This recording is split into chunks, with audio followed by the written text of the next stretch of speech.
Halo teman-teman, pernah nggak kamu penasaran kenapa ada orang yang begitu tergila-gila dengan judi? Apa yang sebenarnya terjadi di otak mereka sampai ada 168 juta transaksi judi online dan perputaran dana mencapai 327 triliun di tahun 2023? Di video ini, kita akan bahas tentang cara kerja otak seorang penjudi. Jadi, seperti yang mungkin kamu tahu, otak kita melepaskan zat kimia yang disebut dopamin saat kita merasa senang. Nah, dopamin ini mirip hadiah dari otak yang membuat kita merasa puas. Saat seseorang berjudi dan menang, meskipun hanya sekali, otak mereka langsung melepaskan banyak dopamin. Ini membuat mereka merasa sangat bahagia dan ingin merasakan sensasi itu lagi dan lagi. Tapi nggak hanya kemenangan yang membuat mereka kecanduan. Saat hampir menang, misalnya, hampir saja dapat jackpot tapi meleset.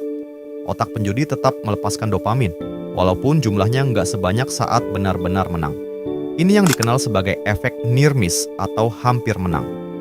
Meski mereka kalah, sensasi hampir menang ini membuat otak mereka berpikir kalau kemenangan besar masih mungkin terjadi, sehingga mereka terus mencoba.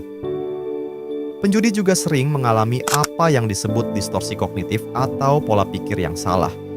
Mereka cenderung yakin kalau mereka bisa mengendalikan hasil, padahal hasil perjudian sebenarnya sepenuhnya acak. Misalnya, mereka mungkin berpikir, kalau kali ini kalah, berarti nanti bisa menang besar. Pola pikir ini membuat mereka optimis berlebihan dan mengabaikan kenyataan kalau peluang menang sangat kecil. Masalahnya, semakin sering berjudi, otak penjudi mulai kebal terhadap dopamin yang dilepaskan. Artinya, mereka perlu bertaruh lebih besar atau lebih sering untuk merasakan sensasi yang sama. Hal ini bisa menyebabkan ketergantungan yang makin parah dan membuat mereka terus berjudi, meskipun sudah kehilangan banyak. Lalu, apakah mungkin untuk mengatasi kecanduan judi ini? Tentu saja. Langkah pertama adalah mengenali masalahnya dan memahami pola pikir yang salah.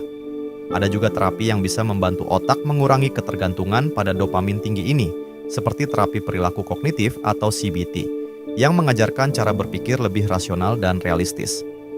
Jadi, teman-teman, perjudian bisa membuat otak kita terperangkap dalam pola pikir yang salah. Semoga penjelasan tadi bisa membantu kita lebih paham tentang bahaya judi dan kenapa penting untuk menghindarinya. Jangan lupa share video ini ke teman-teman kamu biar mereka juga tahu, dan sampai jumpa di video selanjutnya.